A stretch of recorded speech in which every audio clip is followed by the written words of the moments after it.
When you picture a ticking time bomb, your mind probably jumps straight to those classic Hollywood tropes. Right, like the red wire and the blue wire. Exactly. Wires, digital clocks counting down, maybe some C4, something highly engineered. But what if the most dangerous time bomb on the planet is entirely biological? That is a deeply terrifying thought. Picture a half-eaten piece of fruit falling from a tree in a quiet forest. It hits the ground, and that is the trigger. It's a profoundly chilling image, honestly, because, unlike a mechanical explosive that just detonates once and is done, a biological time bomb adapts. Yeah. It replicates. It actively finds new ways to spread, and as we'll get into later, it even knows how to hide. Which brings us to our mission for this deep dive. Today, we're looking at a pathogen that is sitting right there on the World Health Organization's priority list of diseases with pandemic potential. We're talking about the Nipah virus, or NEP. Right. And we've got a really intense stack of sources for you today. We're pulling from the official WHO fact sheet, a really comprehensive epidemiological review by Aditi and Sheriff from 2019, and a deeply detailed pathological breakdown by Singh and colleagues. And we are going to use these sources to explore not just the terror of this virus, but the truly fascinating biology of how it operates. Yeah, the mechanics are wild. They really are. We're going to examine how it crosses species barriers so effortlessly, how it just systematically dismantles our immune system, and crucially, how humanity is actually fighting back. Okay, let's unpack this, because the central mystery here is staggering. We are looking at a virus that has quietly existed inside fruit bats for literally millennia, causing them absolutely no harm. None at all. Right, only to suddenly emerge as one of the deadliest zoonotic diseases on the planet. I mean, the sources put the case fatality rate anywhere between 40 and 75%. Which is astronomical. For an infectious disease, yeah, it's just a massive number. So to understand how a harmless bat passenger becomes this human nightmare, we really have to look at the baseline. We need to go back to the first time humanity truly woke up to the existence of the Nipah virus and trace those biological breadcrumbs. Right. So the year is 1998. We are in Malaysia, specifically a place called Kampung Sungai Nipah. Which is actually where the virus ultimately gets its name. Yeah. Suddenly, people in this area are getting incredibly sick with severe brain inflammation, known clinically as encephalitis. They're literally falling into comas. And initially, public health authorities were looking in the completely wrong direction. Total misdirection, yeah. Based on the symptoms in the region, they just assumed they were dealing with a massive outbreak of Japanese encephalitis. Which, I mean, makes perfect sense on the surface. Japanese encephalitis is transmitted by mosquitoes, it causes profound brain swelling, and it's heavily endemic to Southeast Asia. Right. So, naturally, they rolled out aggressive mosquito control measures. Yeah, they sprayed, they fogged, they handed out nets. But the public health response just failed completely. The outbreak kept intensifying. The crucial clue they missed early on was the demographic of the patients. This wasn't just a random distribution across the village population. No, it was highly specific. Exactly. The victims were almost exclusively abattoir workers and pig farmers. And if you look closely at the farms, the pigs themselves were severely ill. They were exhibiting this massive respiratory illness, and the farmers actually coined a term for it, the 1 mile cough. Which is such a vivid name. It really is. And there's a fascinating biological reason for that intense coughing. The virus targets specific receptors in the respiratory tract of the pigs, causing immense irritation and inflammation. Right. The harsh barking sound of these pigs coughing was so violent and so loud, you could literally hear it from a mile away. So the authorities eventually realized the pigs were the key vector. But, pigs didn't spontaneously generate the Nipah virus. Right. It had to come from somewhere. Exactly. The natural reservoir is the fruit bat, specifically the Terapus species, often called flying foxes. Okay.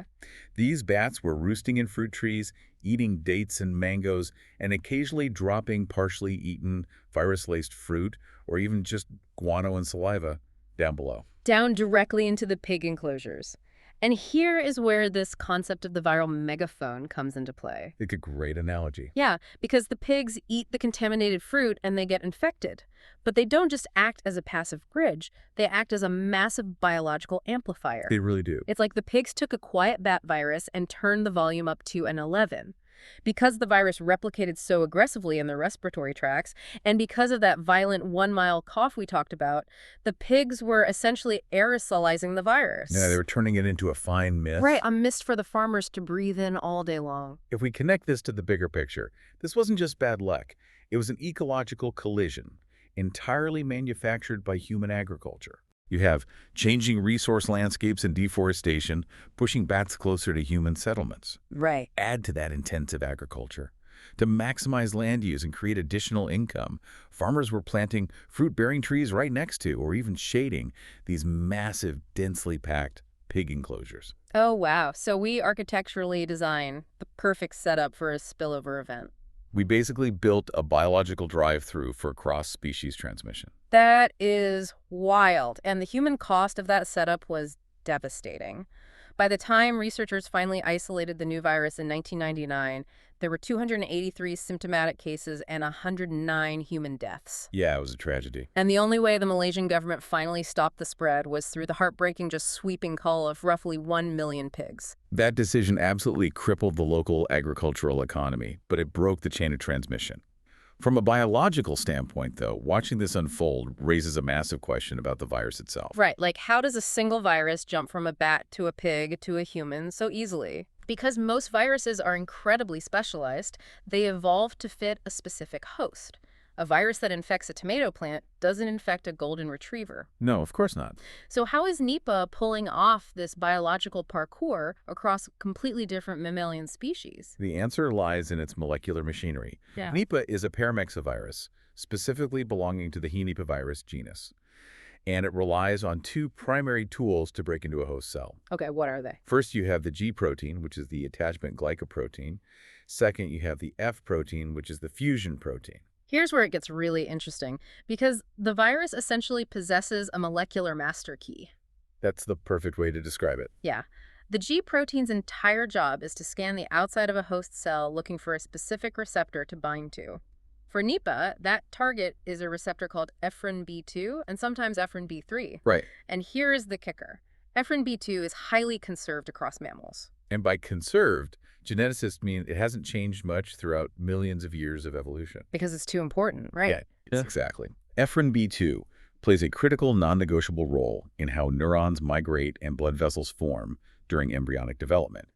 Because it is so fundamentally important, nature simply doesn't mess with it. Wow. So the ephrin B2 receptor in a fruit bat is roughly 95 to 96% identical to the receptor in a pig or a human or a horse. So the virus has this G protein that acts like a universal lockpick. It fits almost every biological door it encounters. Right. Once the G protein lockpick binds to that ephrin B2 receptor on a cell surface, it changes shape. And that structural change is the signal for the F protein to deploy. The F protein is wild. It is. If the G protein is the lockpick, the F protein is the battering ram. It violently folds out, harpoons the host cell, and literally merges the viral membrane with the host cell membrane, just dumping the viral payload inside. And understanding that specific target, the ephrin B2 receptor, perfectly explains the pathology we see in patients. We really have to ask where these ephrin B2 receptors are located inside the human body. Well, looking at the pathological breakdown from Singh and colleagues, they aren't just in one place. They heavily line the blood vessels, our endothelial cells. Yes. And they are also highly concentrated in the tissues of the brain and the lungs, which paints a pretty terrifying picture of what happens when the virus actually breaches those systems. The resulting damage is catastrophic. When the virus targets the lungs, it causes atypical pneumonia and acute respiratory distress syndrome, basically filling the lungs with fluid. And when it hits the blood vessels, it causes systemic vasculitis. Let's slow down and explain that mechanism, because vasculitis sounds abstract, but it's physically devastating. It really is. Vasculitis means the virus is destroying the structural integrity of your blood vessels. It's wrecking the body's plumbing. Right. The vessels become inflamed and leaky, which deprives vital organs of oxygen and leads to microinfarctions, which are essentially thousands of tiny strokes happening all over the body. And finally, because those receptors are so prevalent in the central nervous system, it ravages the brain, causing that deadly encephalitis or profound brain swelling. Which is what pushes them into the coma. Exactly.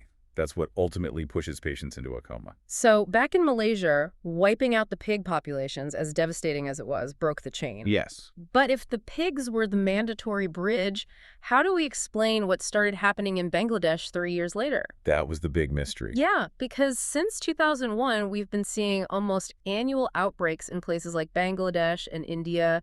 There were no massive pig farms involved in these clusters, yet the virus was still spilling over. The virus evolved, and the transmission route shifted entirely.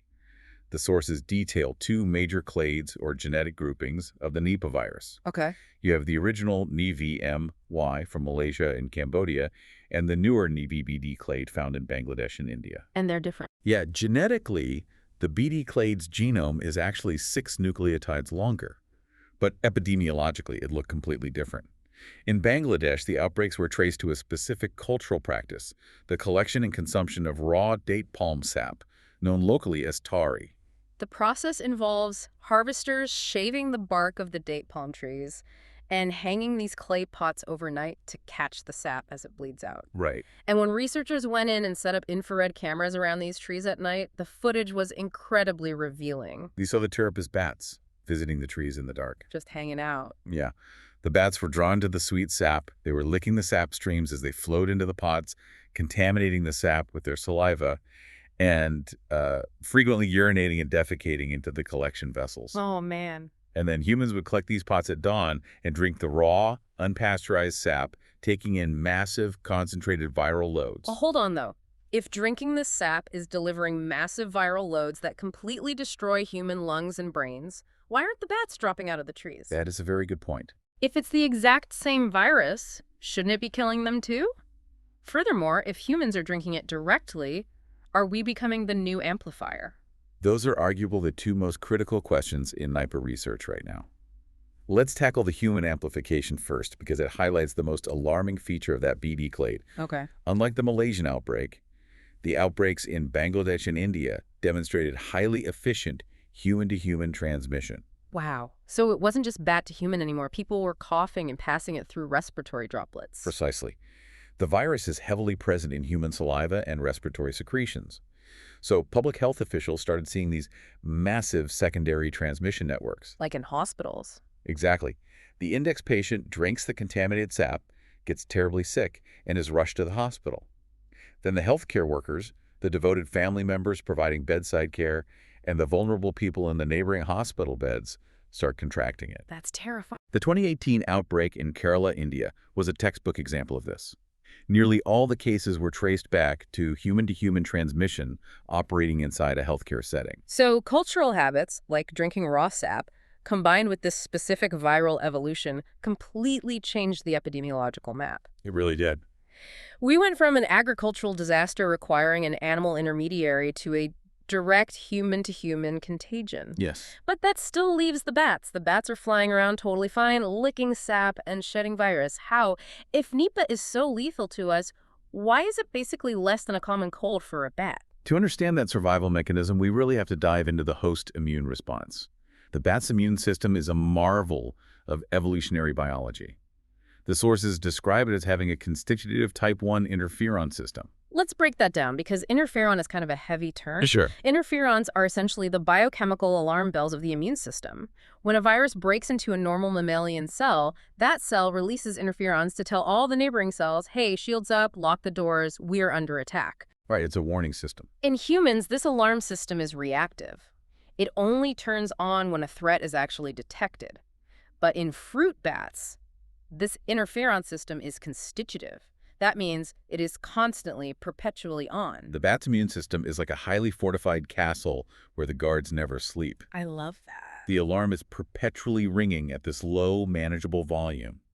So when the Nipah virus enters the bat, it can't launch a massive surprise attack. It has to hide quietly in the courtyard, replicating just enough to maintain its lineage, but never enough to trigger chronic inflammation or deadly disease in the host. So they basically reached a stalemate. Exactly. The bat and the virus have negotiated a biological truce. But the virus is adapted to survive against a constantly active, highly hostile bat immune system.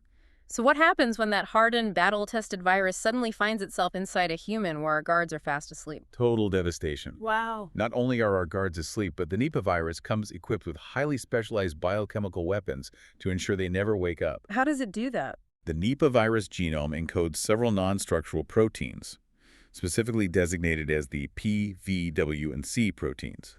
And these proteins are specifically engineered to actively cut the wires to our human interferon alarm system. They just cut the wire. Yeah, they chemically block the signaling pathways that would normally trigger our cellular defense. So the virus breaks into our cells, and before the cell can even scream for help or warn its neighbors, Nipah cuts the phone lines. It actually gets worse. Seriously? Yeah, the sources highlight another really insidious tactic. The virus actively suppresses human MHCI expression. Okay, what does that mean? Well, MHCI molecules are like little display windows on the outside of your cells.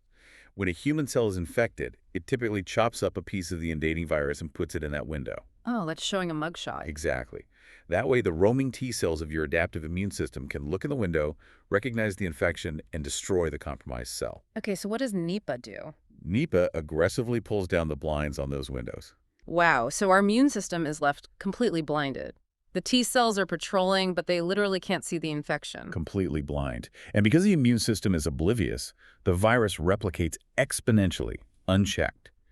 Before our adaptive immune system can even mount a coordinated defense, the virus has already flooded the bloodstream. Right. It crosses the blood-brain barrier. And in some incredibly terrifying cases, it bypasses the bloodstream entirely, traveling directly up the olfactory nerve from the inside of the nose straight into the brain. That is the stuff of nightmares. It is. It causes sweeping systemic necrosis. By the time our immune system finally realizes what's happening and sounds the alarm, the organ damage is often already irreversible. If you're listening to this right now, you are probably wondering how humanity is fighting back against something this incredibly efficient. Yeah, it's a lot to take in. Faced with a virus that holds a molecular master key, cuts our immune alarm wires, and chemically blinds our T cells, it sounds borderline unbeatable. It is a profoundly formidable adversary. And the clinical reality on the ground right now is incredibly tough. Because of its sheer lethality and the lack of treatments, simply studying Nipah requires BSL-4 maximum containment laboratories. Right, and those are the highest security scientific facilities on the planet. We're talking about researchers in full-body, positive pressure spacesuits, breathing filtered air through an umbilical cord and having to take chemical showers just to leave the room. Yeah, working in those conditions makes research incredibly slow, very tedious, and immensely expensive. Naturally. And because of these hurdles, the WHO fact sheet confirms a grim reality. There are currently 0 approved drugs or vaccines for Nipah in humans. 0. So if someone gets infected today and walks into a clinic in Kerala or Dhaka, what is the actual treatment protocol? Like, what do doctors even do? It is entirely focused on supportive care. Just keeping them alive. Right, you put them on a mechanical ventilator if their lungs are failing, you keep them hydrated with IV fluids, you administer anticonvulsants to manage the severe seizures caused by the encephalitis. Okay. And you basically just pray their body can eventually clear the infection. Yeah. Clinicians occasionally use an experimental antiviral called ribavirin, and there is some early-stage testing of monoclonal antibodies, but there is absolutely nothing officially licensed or guaranteed to work. But that definitely doesn't mean we are completely helpless. This is where the sources highlight some incredibly inspiring low-tech human ingenuity. Yes. In Bangladesh, when epidemiologists realized the raw date palm sap was the primary vector, they didn't need a billion-dollar BSL-4 lab to save lives immediately. They used bamboo. The bamboo skirts intervention. It's brilliant. It really is. Public health workers went into the villages and started teaching the sap harvesters to weave simple, inexpensive bamboo skirts. They placed these skirts over the collection pots at night. And that's it. Yeah, it physically blocks the bats from accessing and licking the sap streams. That simple physical barrier combined with aggressive public health campaigns urging people to simply boil the sap before drinking it. Because the basic heat completely destroys the virus. Exactly. That massively reduced human exposure. It's such a brilliant, actionable takeaway that empowers the local community. It is a textbook example of a successful behavioral intervention. But of course, the scientific community is also bringing high-tech hope to the table. The sources outline a massive, coordinated global effort, heavily emphasizing a One Health approach. Which is the realization that human health animal health, and environmental health are all fundamentally inextricably linked. Right. You simply cannot protect human populations if you aren't monitoring the bat populations and regulating the agricultural practices around pigs. Exactly the point of One Health. And regarding vaccines, even though there is nothing approved for humans yet, we already know a vaccine is biologically possible. Oh, really? How do we know that? We have definitive proof of concept because we have one for animals. There is a licensed vaccine called Equivac, used in Australia to protect horses against the Hendra virus. Hendra. That's related, right? Yes, Hendra is a very close genetic cousin of Nipah. Equivac uses that exact G glycoprotein we talked about earlier, the lockpick. Ah, okay. So by exposing the horse's immune system to just the harmless lockpick, the body learns to recognize and neutralize it. And incredibly, that Hendra vaccine provides profound cross-protection against the Nipah virus. Wow. So we have the biological blueprint. We know targeting the lockpick actually works. We have the blueprint, and crucially, we have the funding. Organizations like CEPI, the Coalition for Epidemic Preparedness Innovations, have injected tens of millions of dollars into fast-tracking human clinical trials. That's huge. Yeah. They are testing advanced recombinant vaccines, where they basically glue the Nipah G protein onto a harmless carrier virus, like a benign measles strain, to safely introduce it to the human immune system. And they are also testing VLPs, or virus-like particles. Yes. A VLP is essentially a biological decoy. It's like sending a hollowed-out tank into battle. It has all the scary armor and the Nipah G proteins on the outside, so it looks absolutely terrifying to the human immune system. Right, so the immune system attacks it. The body learns to attack it and build antibodies. But because it's completely hollow inside, there is no actual viral genetic material. It is physically impossible for it to replicate or cause an infection. It's brilliant engineering. And these trials are moving forward, giving us genuine hope for a pharmaceutical shield in the near future. So what does this all mean for you, listening to this deep dive? We started by talking about a ticking biological time bomb. And what these sources ultimately show us is that in our highly connected world of globalized agriculture, international travel, and shrinking wildlife habitats, a virus spilling over from a bat in a remote village in Malaysia or Bangladesh is no longer just a local problem. No, not at all. It is a global vulnerability. We are all connected by the air we breathe and the food systems we rely on. But, crucially, we are also connected by our ability to share knowledge, to weave those bamboo skirts, and to globally fund and engineer those hollowed-out tank vaccines. Shared knowledge and scientific cooperation are our greatest defenses against pandemic threats. But before we wrap up, there is one final, deeply unsettling detail buried in the clinical data that we haven't touched on yet. Okay, lay it on us. What is it? We spent a lot of time talking about the horrific fatality rate. But what about the people who actually survive? You'd assume they're, oh, right. You would naturally assume that once the brutal fever breaks, the patient wakes from the coma, and the virus is cleared from the blood, the nightmare is finally over. But it's not. No. For about 20% of Nipah survivors, it isn't over at all. The virus has this terrifying ability to evade total clearance by the immune system. Wait, how? It can retreat and hide deep within the central nervous system, going completely dormant. It just parks itself inside their brain and waits. Yes. Months. Or, in some documented cases, even years after a patient has supposedly made a full, miraculous recovery and gone back to their life, the virus can suddenly wake up again. You're kidding. I wish I was. It triggers a condition known as late-onset relapsing encephalitis. Wow, so it really is a time bomb in the most literal sense. Really? It's not just the dropping of the fruit in the forest that sets the clock ticking. For some people, the bomb is quietly, silently ticking away inside their own biology long after they thought they were safe. Yeah. It leaves you wondering what it truly means to coexist with a pathogen that doesn't just strike and leave, but can actively weave its own dormant timeline into the rest of your life.